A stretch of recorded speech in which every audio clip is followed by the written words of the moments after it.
70 और 80 के दशक में भारत और कनाडा के बीच जैसे रिश्ते थे, कमोवेश वैसी ही परिस्थितियां आज नजर आती। तारीखों में थोड़ा पीछे चलें तो यह भी दिखता है कि जब भारत ने पश्चिमी देशों को चौंकाते हुए पोखरण में सफल परमाणु परीक्षण किया था, तभी से भारत कनाडा के रिश्तों में तल्खी शुरू हो गई थी। कनाडा के उस समय के प्रधानमंत्री पियरे ट्रूडो यानी जस्टिन ट्रूडो के पिता थे।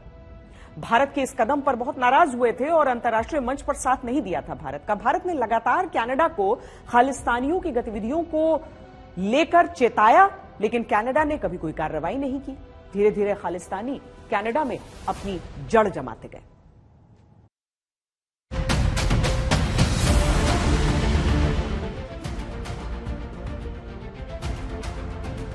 दुनिया G20 में भारत का जलवा देख रही थी। वसुधैव कुटुंबकम से शुरू हुए इस सम्मेलन की कहानी विश्व मित्र तक पहुंच चुकी थी।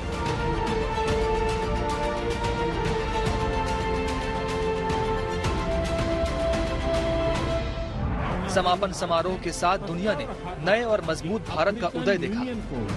G20 की स्थायी सदस्यता दी जाए। ट्रूडो भी आए। पूरा आदर सत्कार सम्मान के हकदार जैसे दूसरे मेहमान थे वैसे वो भी थे। उनके सम्मान में हर प्रोटोकॉल का पालन किया गया, लेकिन कैनेडियाई डेलीगेशन और उनके प्रधानमंत्री के मन में भारत के खिलाफ कुछ तो तभी से पक रहा था। सबसे पहले खबरों के अनुसार उन्होंने भारत की तरफ से ठहरने के लिए जिस प्रेसिडेंशियल स्वीट का इंतजाम किया गया था वहां रहने से मना कर दिया और उसी होटल में एक सामान्य कमरे में रहे। फिर जब ट्रूडो के हवाई जहाज में कोई तकनीकी खराबी आई और भारत ने एयर इंडिया 1 में उनको वापस छोड़ने की पेशकश की, तो कैनेडियाई पीएम ने तब भी इनकार कर दिया। कनाडा के प्रधानमंत्री जस्टिन ट्रूडो ने अपने देश की संसद में बोलते हुए भारत पर आरोप लगा दिया कि वो कनाडा में खालिस्तानी आतंकी निज्जर की हत्या में शामिल है।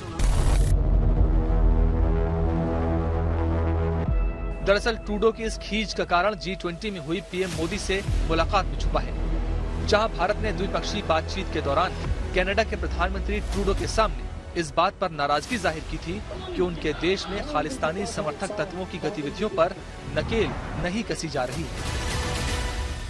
लेकिन सवाल ये उठता है कि कनाडा जैसा विकसित देश, जिसकी प्रति व्यक्ति आय विश्व स्तर पर 10वें स्थान पर है, उसको निज्जर जैसे आतंकी के लिए रोने की क्या जरूरत है।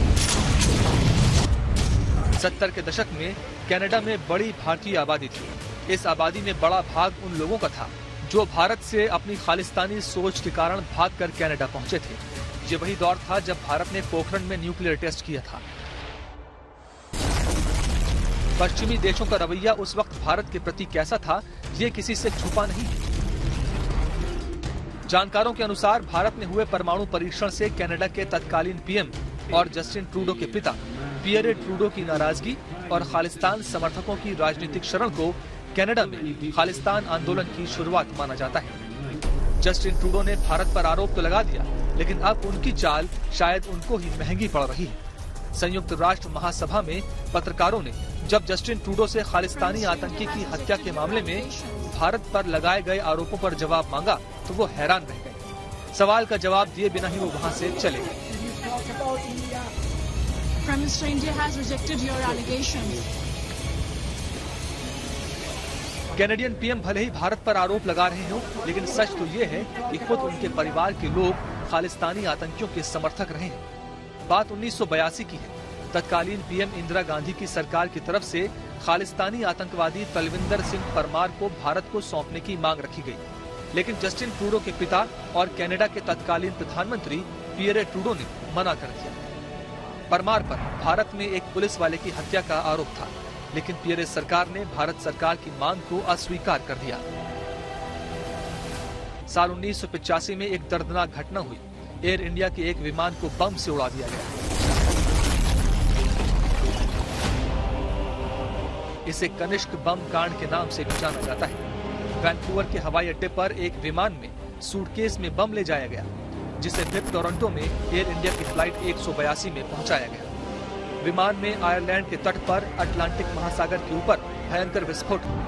मामले की जांच के लिए बनी कनाडा सरकार के आयोग ने अपनी ही सरकार पर आरोप लगाते हुए उसे कटघरे में खड़ा किया था। लेकिन अब समय और भारत दोनों बदल चुके हैं। ट्रूडो के बयान पर मोदी सरकार ने एक्शन लेते हुए कनाडा के उच्चायुक्त को 5 दिन के भीतर देश छोड़ने का आदेश दे दिया। ये मीटिंग केवल 4 मिनट तक चली। साउथ ब्लॉक से निकलते हुए कनाडियाई उच्चायुक्त कैमरून मैके वैसे तो बयान देने से बचते रहे, लेकिन उनकी चाल ढाल ने बता दिया कि उनका स्वागत शायद नए भारत में हो चुका है, जो जैसे को तैसा देना जानता है। पिछले 1 साल पर नजर डालें तो भारत और कनाडा के रिश्ते एक ऐसी चिंगारी की तरह हैं जो लगातार भड़क रही है। इस स्क्रीन के जरिए समझिए कि कैसे पिछले 1 साल में दोनों देशों के संबंध यहां तक पहुंच गए। 15 सितंबर 2022 कनाडा में भारतीय उच्चायुक्त ने ओटावा में स्वामीनारायण मंदिर के अपमान की आलोचना की। फिर 20 सितंबर 2022 को भारतीय विदेश मंत्रालय ने कनाडा में रहने वाले भारतीयों को वहां हेट क्राइम से सावधान रहने को कहा।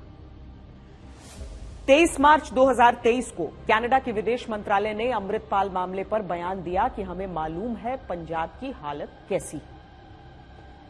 25 मार्च को भारतीय विदेश मंत्रालय ने कनाडा के उच्चायुक्त को तलब कर लिया। फिर 5 जून को कनाडा की तरफ से बयान आया कि भारत कनाडा में विदेशी दखलंदाजी का सबसे बड़ा स्रोत है। और 8 जून को कनाडा में एक परेड में पूर्व प्रधानमंत्री इंदिरा गांधी की हत्या को झांकी के तौर पर दर्शाया गया, जिसका विदेश मंत्री एस जयशंकर ने पुरजोर विरोध किया। 18 जून 2023 निज्जर की कनाडा के सरे शहर में हत्या हो गई। सिलसिला रुक नहीं रहा। इसके बाद से दोनों देशों के बीच गर्मा गर्मी का दौर लगातार बना हुआ है। G20 शिखर सम्मेलन भी हुआ, लेकिन उसके बावजूद रिश्तों में तल्खी जारी है।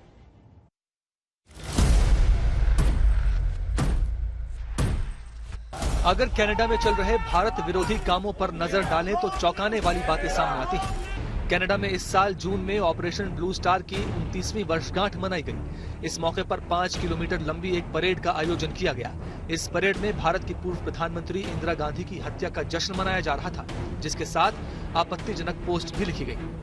भारत सरकार ने कड़ा रुख दिखाते हुए कनाडा से इस तरह की भारत विरोधी गतिविधियों पर रोक लगाने को कहा।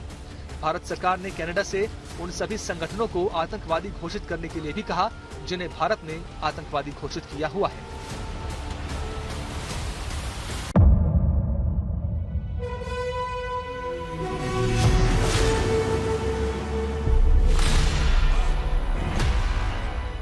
मुद्दों का मैदान, तर्कों पर घमासान। क्या बताना चाहते हैं इस देश को? किससे किसकी ठनी, किसने दी किसे पटखनी, क्या सच है जिसको छिपाने की कोशिश। खबरों की दुनिया का सबसे बड़ा अखाड़ा दंगल देखे मेरे यानी चित्रा त्रिपाठी के साथ रोज शाम 5 बजे सिर्फ आज तक पर।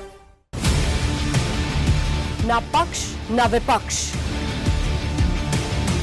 ना लेफ्ट ना राइट, ना मिर्च ना मसाला, खबरों का बोलबाला, निडर निर्भीक सबसे सटीक स्पेशल रिपोर्ट सिर्फ आज तक पर। एयर रेड के ये सायरन समय समय पर आपको सुनाई देते। शौर्य की, भारत और चीन के बीच साहस की, सभी बाढ़ग्रस्त इलाकों का हवाई सर्वेक्षण किया है। सरोकार की, गाजीपुर में किसान से बातचीत करें। संघर्ष की, कश्मीर को आगे बढ़ना होगा। संयम की, भावनाएं भड़की या दंगे भड़काए गए। सवालों की, जनता के लिए, जनता के द्वारा, जनता की दस्तक। श्वेता सिंह के साथ सिर्फ आज तक पर।